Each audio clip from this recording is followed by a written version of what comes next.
आगरा लिए चलते हैं, जहां पर परिवर्तन रैली में प्रधानमंत्री नरेंद्र मोदी बोल रहे हैं। इस दुर्घटना की पूरी जांच तो होगी ही, लेकिन जो घायल है,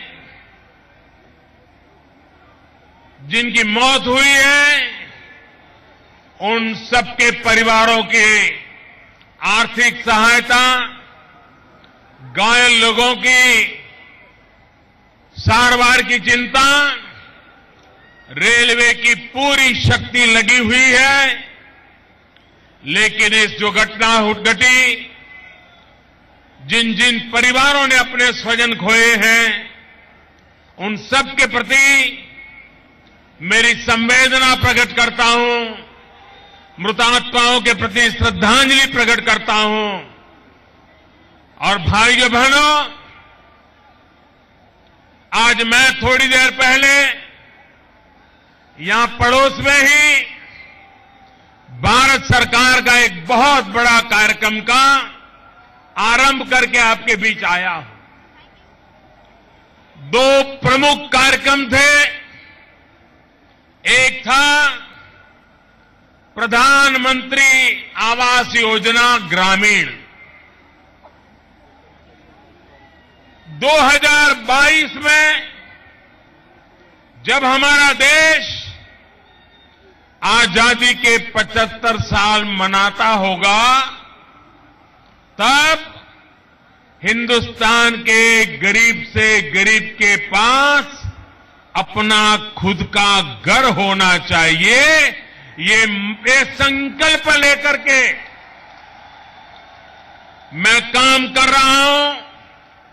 और इसलिए आज आगरा में हमारे नरेंद्र सिंह जी तोमर के नेतृत्व में, उनके साथी श्रीमान रामकृपाल यादव जी के नेतृत्व में प्रधानमंत्री ग्रामीण आवास योजना का मुझे शिलान्यास करने का सौभाग्य मिला। 267 वर्ग फीट का घर, और पहली बार हमने जो इलाका है, उस इलाके के लोगों की आदत जिस प्रकार के घर की है, जिन प्रकार की चीजों से वो घर बनाते हैं, ऐसी लचीली व्यवस्था करके घर बनाने का एक बीड़ा उठाया है। 100 से ज्यादा अलग अलग राज्यों के लोगों की आदत के अनुसार उसके मॉडल तैयार किए हैं। और घर भी सिर्फ 4 दीवारें नहीं, घर भी यानी एक डिब्बा खड़ा कर दिया, डिब्बा, और परिवार वालों को डिब्बे में बंद कर दिया, ऐसा नहीं। सच्चे अर्थ में घर बनाने का काम आज से प्रधानमंत्री ग्रामीण आवास योजना के तहत पूरे देश के लिए योजना को आज उत्तर प्रदेश की आगरा की धरती से मैं प्रारंभ कर रहा हूं। करोड़ों करोड़ों घर बनाने हैं। ये घर बनाने के लिए कारीगर लगेंगे, राजमिस्त्री लगेंगे। देश के पास बेरोजगार लोग तो मिलेंगे, लेकिन काम होने पर भी राजमिस्त्री नहीं मिल जाएंगे। और इसलिए सरकार ने पिछले कुछ महीनों से पूरे हिंदुस्तान के कोने कोने में राजमिस्त्री बनाने के लिए नौजवानों को ट्रेनिंग देने का एक बड़ा अभियान चलाया है, ताकि गांव-गांव लोकल राजमिस्त्री तैयार हो, करोड़ों करोड़ों घर बने, और उस घर के कारण नौजवान को रोजगार भी मिले। इसके साथ साथ पहले मनरेगा का पैसा पता नहीं चलता था किसके काम आता है, किसके नहीं आता है। हमने कहा अगर परिवार के लोग खुद मेहनत करेंगे, अपना मकान बनाने के लिए काम करेंगे, तो उस काम को भी मनरेगा मान करके उनको भी पैसा दिया जाएगा, ताकि उनका घर खुद बनाएंगे तो जाना अच्छा बनाएंगे और खुद का घर भी बनाएंगे, पैसे भी कमाएंगे। ऐसी योजना बनाई है। हमने घर ऐसा भी बनाना तय किया है जिस घर में बिजली भी हो, खाना पकाने की व्यवस्था हो। इतना ही नहीं, उज्ज्वला, प्रधानमंत्री उज्ज्वला योजना के तहत उस गरीब को गैस का कनेक्शन भी मिल जाए, ताकि गैस के चूल्हे पर वो खाना पका सके। भाइयों बहनों, एक संपूर्ण योजना हिंदुस्तान के गरीब के लिए, गांव के गरीब के लिए। और वैसे ही कुछ दिन महीने पहले प्रधानमंत्री आवास योजना शहरी जनों के लिए, उसको तो लॉन्च कर दिया था। आज मैं ग्रामीण आवास को लॉन्च कर रहा हूं। इसका मतलब ये हुआ कि शहरी क्षेत्र हो, ग्रामीण क्षेत्र हो, सबसे पहला लाभ जिसके पास अपना घर नहीं है, ऐसे मेरे गरीबों को मिलने वाला है। और आजादी के 75 साल होते होते इस काम को पूरा कर दे रहा है। आज मुझे रेलवे के अधिकारी तो मौजूद नहीं थे, मंत्री मौजूद नहीं थे, क्योंकि उनको कानपुर पहुंचना पड़ा। लेकिन रेलवे की भी योजनाएं करीब करीब 1100 करोड़ रुपए की योजनाएं, मथुरा से पलवल, मथुरा से भुतेश्वर, चौथी लाइन, एक प्रकार से यहां आर्थिक गति देने वाला कार्यक्रम, उसका भी मैंने शिलान्यास किया है। और उसके कारण यहां जो रेल में ठहराव आ जाता है, चौथी लाइन होने से गति बढ़ जाएगी। यहां के जीवन में बदलाव लाने में रेल बहुत बड़ी भूमिका अदा करेगा। उस काम का भी प्रारंभ किया है। भाइयों बहनों, ये सरकार गरीबों को समर्पित है। हमने प्रधानमंत्री जनधन अकाउंट का काम किया, ताकि गरीब का बैंक में खाता हो। हमने आधार योजना लागू की, ताकि गरीब को उसके हक का मिलना चाहिए, कोई बिचौलिया गरीब के हाथ से छीनना नहीं चाहिए। भाइयों बहनों, हमने प्रधानमंत्री उज्ज्वला योजना बनाई, ताकि मेरी गरीब मां लकड़ी का चूल्हा जला करके एक दिन में जब खाना पकाती है तो 400 सिगारेट का धुआं उसके शरीर में चला जाता है। वो गरीब मां की तबीयत का हाल क्या होगा। और इसलिए मेरे प्यारे भाइयों बहनों, प्रधानमंत्री उज्ज्वला योजना के तहत गरीब माताओं को गैस का चूल्हा मिले, गैस का कनेक्शन मिले। और गैस पर बड़े बड़े अमीर के घर में गैस के चूल्हे पर खाना पकता है, अब मेरे देश में गरीब के घर में भी गैस के चूल्हे पर खाना पकेगा। धुएं में मां को मरना नहीं पड़ेगा, धुएं में बच्चों को रोना नहीं पड़ेगा। लकड़ी खोजने के लिए गरीब को गांव गांव, जंगल जंगल भटकना नहीं पड़ेगा। खाना पकाने के लिए नौकरी धंधा काम छोड़ करके 2-2 घंटे किचन में नहीं बिताना पड़ेगा। गरीब की जिंदगी में बदलाव आएगा। ये काम मैंने प्रारंभ किया है। भाइयों बहनों, इस देश में 18,000 गांव, आजादी के 70 साल हो गए।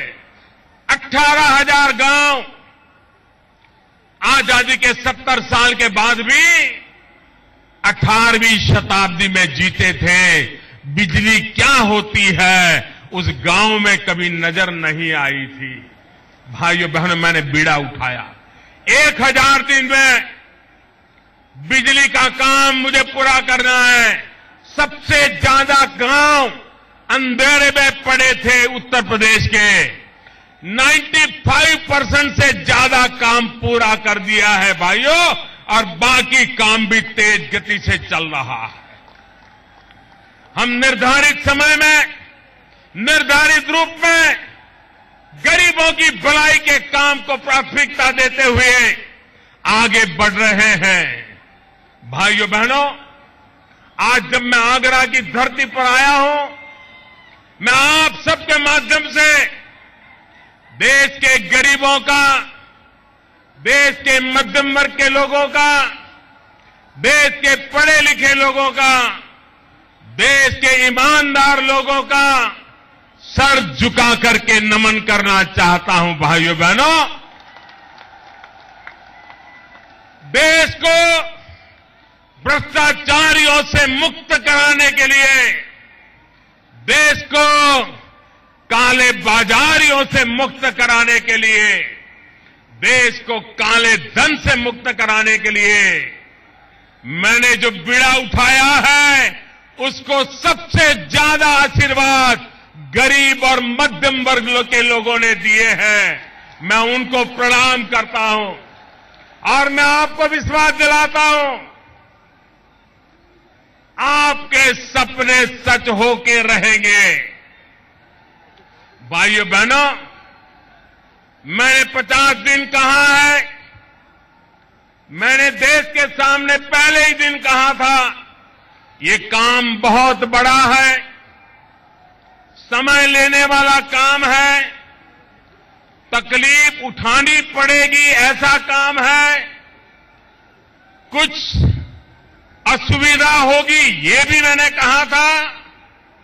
लेकिन मैं हैरान हूं, मेरे देशवासी तकलीफ झेलने के बाद भी इस काम की सफलता के लिए कष्ट उठा रहे हैं।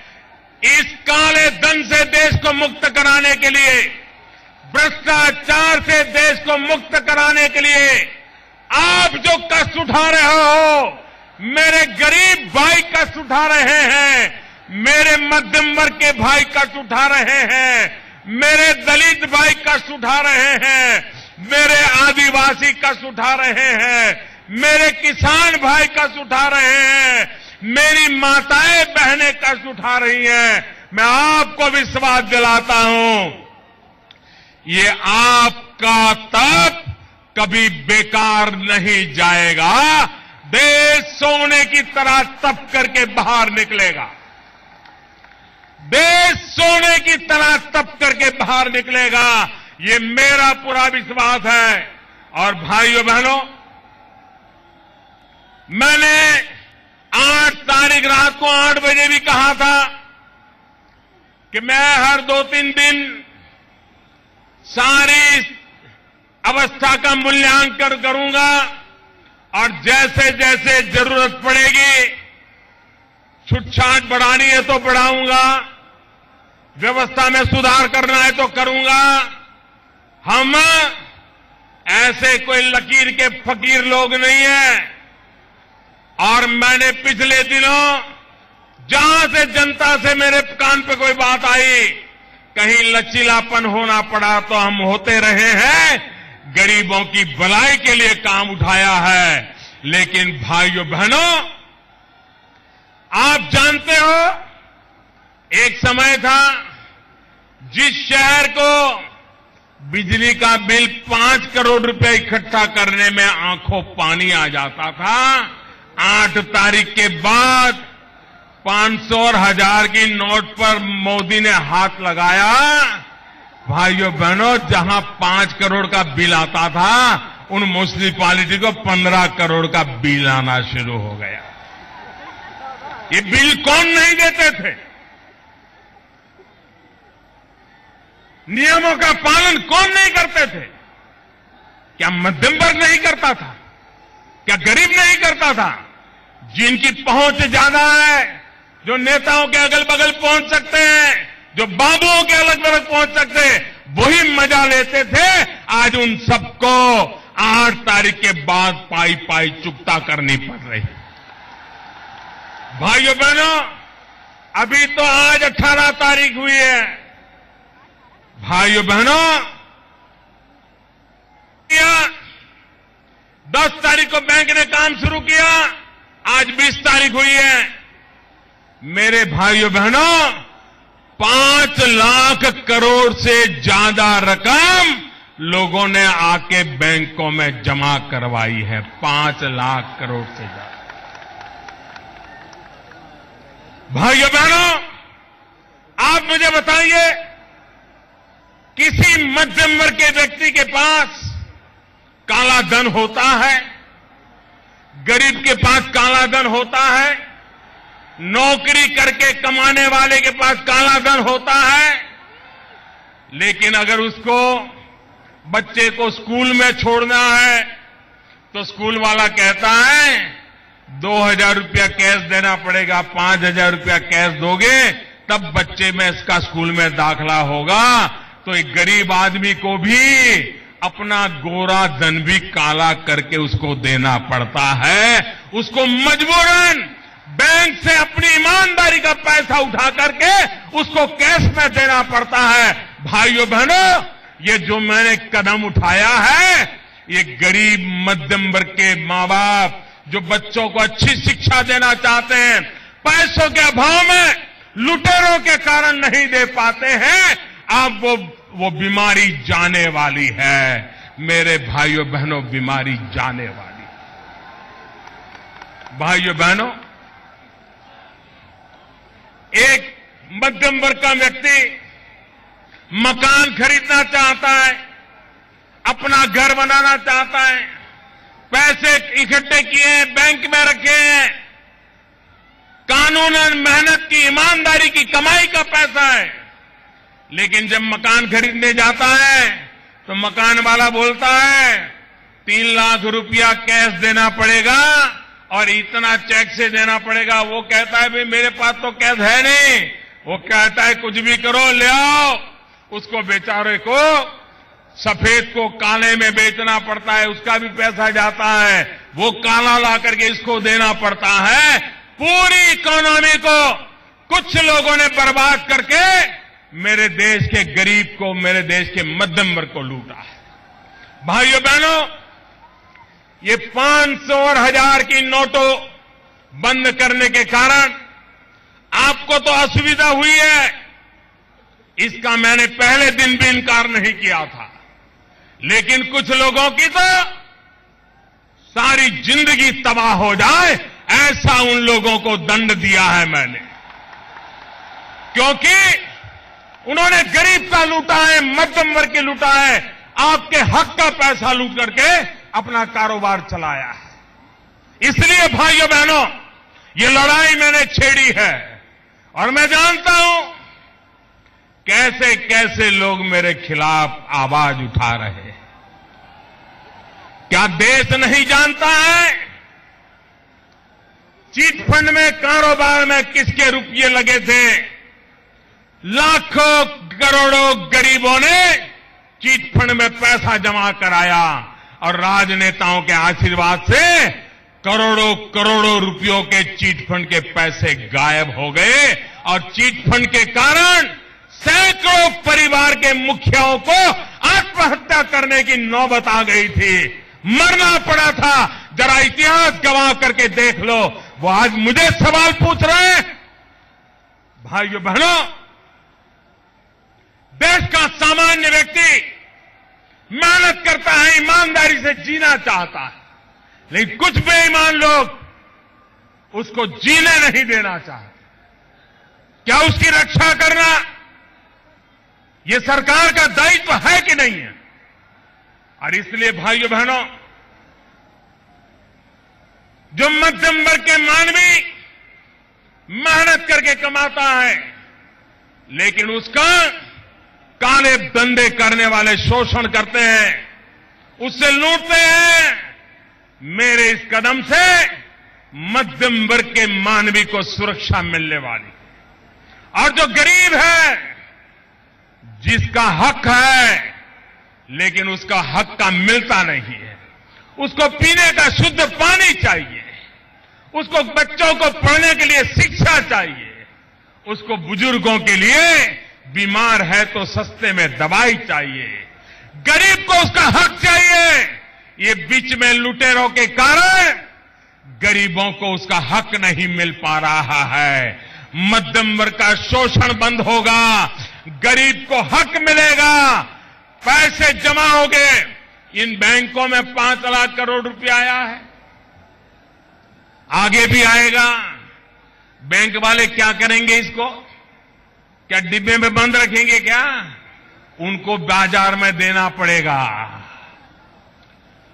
लोगों को कुछ खरीदना है तो देना पड़ेगा, लोन देनी पड़ेगी। कोई नाई की दुकान करना चाहता है तो लोन देनी पड़ेगी, धोबी की दुकान करना चाहता है लोन देनी पड़ेगी, कपड़े की दुकान करना चाहता है, बर्तन की दुकान करना चाहता है, लोन देनी पड़ेगी।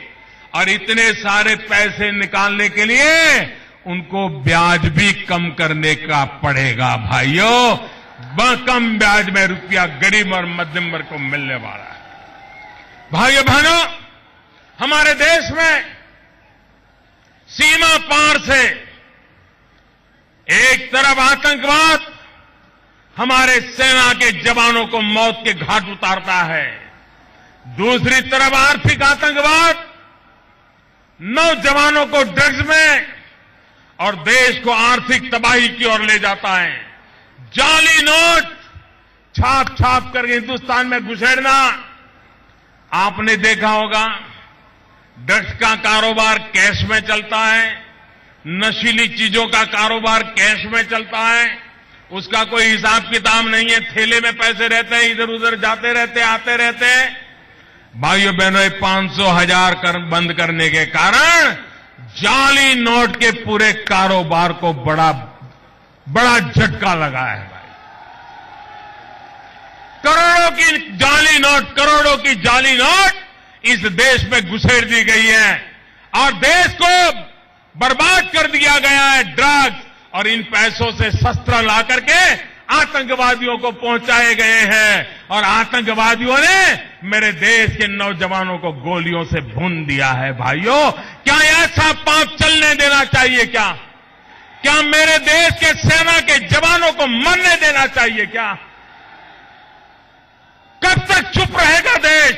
70 साल तक चुप रहे भाइयों, 70 साल चुप तो रहे। और सिर्फ चुप इसलिए रहे, इसलिए नहीं कि उनको पता नहीं था, इसलिए नहीं कि उनको बीमारी का मालूम नहीं था, लेकिन उनको देश की चिंता कम थी, कुर्सी की चिंता ज्यादा थी, इसलिए कदम उठाने को तैयार नहीं थे। भाइयों बहनों, मैं जानता हूं कुछ लोगों का तो सब कुछ लूट गया है। आपको एमएलए बनना है?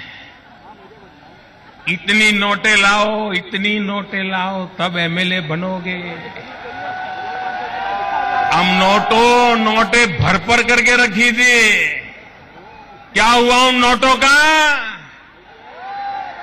ये नोटें किसकी थी? गरीब और ईमानदार आदमी की थी कि नहीं भाइयों? ये खेल बंद होना चाहिए देश में।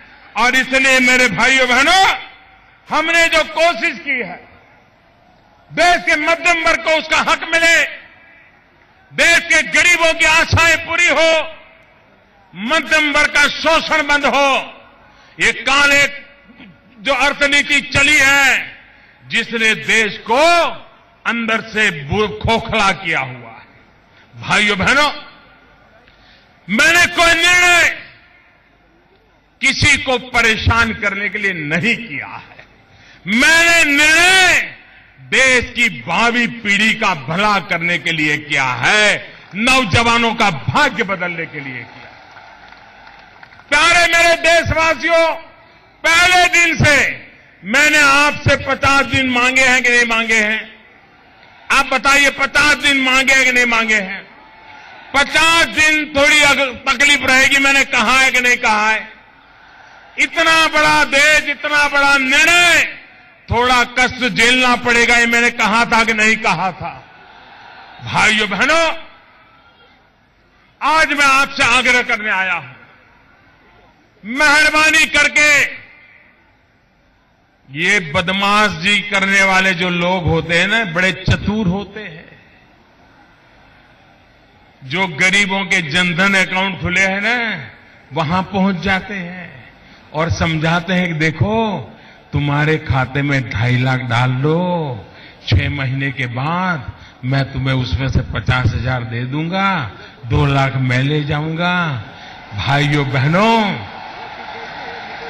ऐसे पापियों को घुसने मत देना, क्योंकि कानून इतना सख्त है कि पैसा देने वाले का तो जो होगा तो होगा, वो तो कह देगा मैंने तो दिए ही नहीं थे, ये तो मेरे पैसे है ही नहीं।